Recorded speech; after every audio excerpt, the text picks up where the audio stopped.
Subscribe now and press the bell icon. Never miss an update. नमस्कार साथियों, स्वागत करता हूं सभी का इस YouTube चैनल पर जिसका नाम है स्टडी विद PL नवता। मित्रों, आज पढ़ने वाले हैं व्यक्तित्व वर्गीकरण का ये अंतिम वीडियो है। आज व्यक्तित्व का वर्गीकरण पूरा हो जाएगा और लगभग 3 से 4 दिन में आपके व्यक्तित्व का टॉपिक भी पूरा हो जाएगा। साथियों, बिल्कुल वीडियो को पूरा देखना। शेल्डन के अनुसार वर्गीकरण पढ़ेंगे, क्रेचमर और फ्रेंचनर के अनुसार भी वर्गीकरण पढ़ेंगे। मित्रों, इन तीनों ने शरीर रचना का सिद्धांत देखो शेल्डन ने दिया था और फ्रेंचनर और क्रेचमर ने इनका समर्थन किया था। तो जो ये तीन व्यक्ति थे, शेल्डन, फ्रेंचनर और क्रेचमर, इन तीनों ने, ठीक है, व्यक्तित्व का स्वभाव शरीर रचना के आधार पर 3 प्रकार से दिया कि इन्होंने 3 प्रकार के व्यक्तित्व बताए हैं। तो बिल्कुल एक एक अच्छी तरह से पढ़ेंगे। किसी ने 4 प्रकार बता दिए, किसी ने 3 ही बताए। तो बिल्कुल मित्रों 100% ये वीडियो जो है इतना इम्पोर्टेंट आपके लिए होने वाला है। मैं कह देता हूँ, अगर इतनी डिटेल से, इतने शानदार तरीके से अगर कहीं पर भी आपने पढ़ा हो तो कमेंट करके ज़रूर बताना कि सर हमने इतना डिटेल से पहले भी पढ़ रखा है। तो साथियों शुरू करते हैं। मैंने एक सारणी बनाई है, सारणी के माध्यम से मैं आपको अच्छी तरह से समझाने वाला हूँ। देखिए, यहाँ मैंने क्रम संख्या लिखी है। यहाँ पर फ्रेंचनर ने जो 4 प्रकार बताए हैं वो लिखे हैं।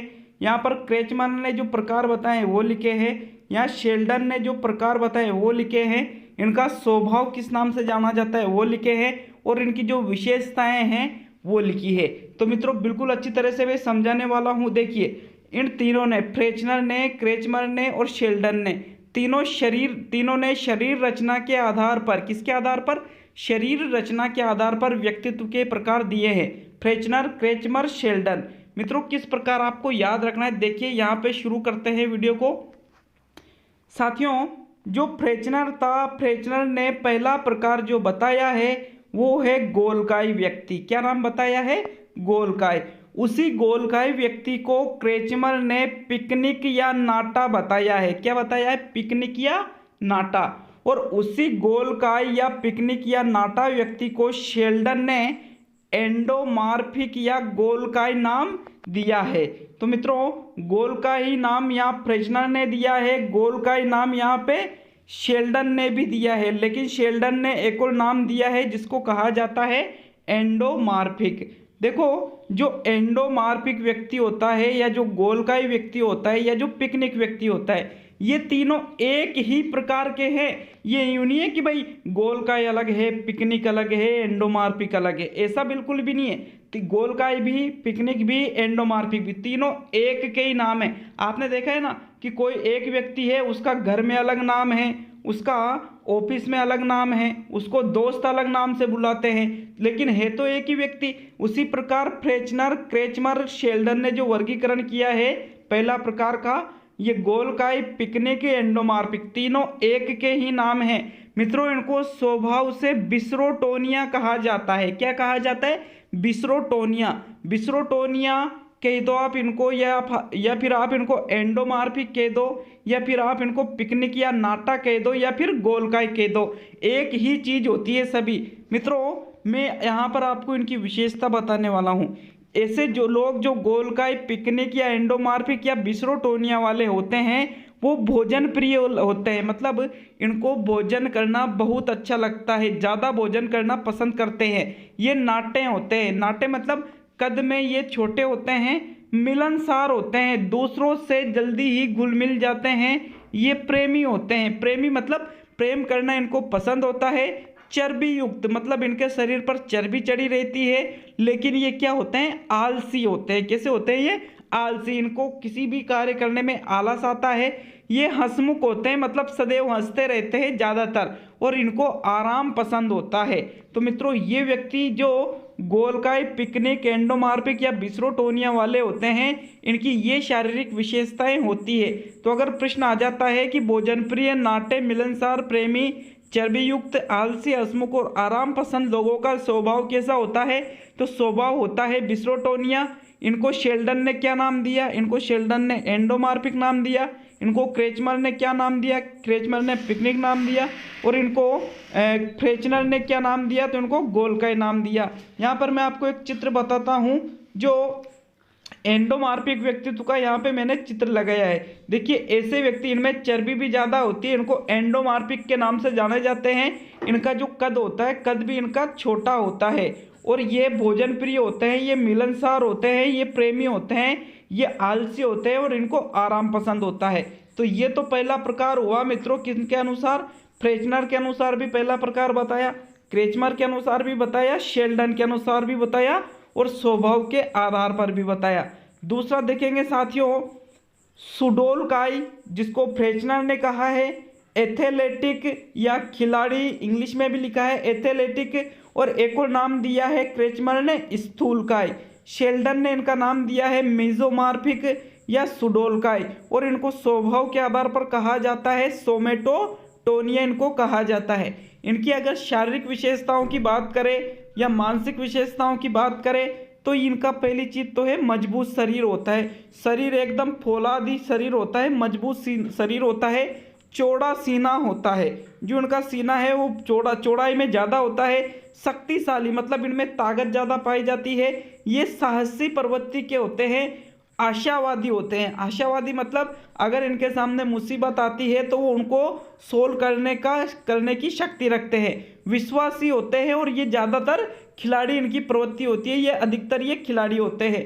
तो ऐसे लोगों में अगर ये विशेषता पाई जाती है तो उनको कहा जाता है सोमेटोटोनिया स्वभाव के आधार पर। शेल्डन ने कहा है मेसोमॉर्फिक, क्रेचमर ने कहा है एथलेटिक या स्थूलकाय, और यहाँ पे फ्रेजनर ने कहा है सुडोलकाय। वैसे सुडोलकाय शेल्डन ने भी कहा है, लेकिन शेल्डन ने एक और अन्य क्या नाम दिया है? मेसोमॉर्फिक। यहाँ पे मैंने मेसोमॉर्फिक का चित्र भी लगा रखा है। मित्रों जो मेसोमॉर्फिक होता है उनका जो पेट है, पेट तो कम होता है लेकिन उनका सीना कैसा होता है? चौड़ा होता है, और ये दिखने में हष्ट-पुष्ट आपको दिखते हैं, बिल्कुल खिलाड़ी के जैसे। तो ये दो प्रकार पढ़े। अब तीसरा प्रकार पढ़ने वाले हैं। तीसरा प्रकार आता है मित्रों लंबकाय। ये फ्रेजनर ने लंबकाय बताया है। जो क्रेचमर है, क्रेचमर ने इनको आस्थेनिक या शक्तिहीन बताया है, मतलब शक्ति इनमें कम होती है। और जो शेल्डन है, शेल्डन ने इनको एक्टोमॉर्फिक या मिश्रित का नाम दिया है। इनको स्वभाव के आधार पे सेरिब्रोटोनिया कहा जाता है। स्वभाव के आधार पे ये लंबे होते हैं किंतु कमजोर होते हैं। लंबे तो होते हैं लेकिन क्या होते हैं? कमजोर। इनका जो शरीर होता है वो दुर्बल होता है, मतलब इनमें शक्तियां नहीं होती है, इनके शरीर में कम ताकत होती है। शक्तिहीन होते हैं, चिंतित रहते हैं, मतलब बात बात पर चिंता करने लग जाते हैं। तनावग्रसित, किसी ना किसी चीज से ये तनावग्रसित रहते हैं। निराशावादी होते हैं, मतलब अगर विकट परिस्थिति इनके सामने आ जाती है तो उससे ये घबरा जाते हैं। दूसरों की बुराई सुनना ये पसंद करते हैं लेकिन अपनी बुराई नहीं सुनते हैं, अपनी बुराई नहीं सुनना चाहते हैं। कोई इनकी बुराई करता है तो उनको बहुत बुरा लगता है। जैसे मैंने यहाँ एक्टोमॉर्फिक का चित्र लगा रखा है कि ये इनका शरीर तो लंबा है लेकिन सीना बहुत कम चौड़ा होता है। इनका जो शरीर है दुर्बल होता है, ये शक्तिहीन होते हैं, दूसरों की बुराई करना पसंद करते हैं लेकिन खुद की बुराई सुनना पसंद नहीं करते हैं। और चौथा और अंतिम प्रकार आता है, चौथा और अंतिम प्रकार है मित्रों आयताकार। फ्रेजनर ने आयताकार व्यक्तित्व बताया है, इसको क्रेचमर ने डायप्लास्टिक कहा है, इसको शेल्डन ने कोई नाम नहीं दिया है, और इनको स्वभाव के आधार पर भी किसी नाम से नहीं जाना जाता है। ये लंबे होते हैं, ये चौड़े भी होते हैं। देखो ये लंबे तो हैं लेकिन चौड़े भी हैं, पेट पीठ से लगा हुआ होता है, किसी बीमारी से ग्रसित होते हैं। संख्या में ये बहुत कम पाए जाते हैं, इनकी संख्या ज़्यादा नहीं होती है। ऐसे व्यक्ति जो आयताकार या डायप्लास्टिक के नाम से जाने जाते हैं। इनका शेल्डन ने वर्गीकरण नहीं, मतलब शेल्डन के अनुसार व्यक्तित्व का वर्गीकरण कितने भागों में है? 3 भागों में। क्रेचमर और फ्रेजनर के अनुसार कितने कितने भागों में है? 4 भागों में। स्वभाव के आधार पर व्यक्तित्व का वर्गीकरण कितने भागों में है? 3 भागों में। तो मित्रों एक एक को अच्छी तरह से याद रखना है। यहाँ पर सारणी के माध्यम से मैंने आपको अच्छी तरह से समझाने की कोशिश की है। अगर वीडियो समझ में नहीं आया है तो एक बार वापस देख सकते हो। अगर वीडियो अच्छा लगता है तो लाइक करना। बहुत जल्द जो भी मैंने व्यक्तित्व का वर्गीकरण पढ़ाया है इसके लिए मैं आपके 20 प्रश्न लाने वाला हूँ, जो एग्ज़ाम की दृष्टि से इतने ज़्यादा इम्पोर्टेंट होने वाले हैं कि यहाँ पर जो पूर्व के एग्जामों में आए हुए प्रश्न हैं और जो आगे के एग्जाम में आ सकते हैं वो 20 प्रश्न आपके लिए कल आने वाले हैं। तो मित्रों मिलते हैं अगले वीडियो में। SST का टेस्ट मैंने अपलोड कर दिया है और जो परियोजना विधि है और जो दल शिक्षण विधि है इसके भी मैंने 15 प्रश्न अपलोड किए हैं जो एग्जाम की दृष्टि से बहुत महत्वपूर्ण है। तो दोस्तों मिलते हैं अगले वीडियो में। शिक्षण वीडियो का टेस्ट आपके 9:30 या 10 बजे तक आ जाएगा, 9:30 या 10 बजे तक। मिलते हैं दोस्तों अगले वीडियो में।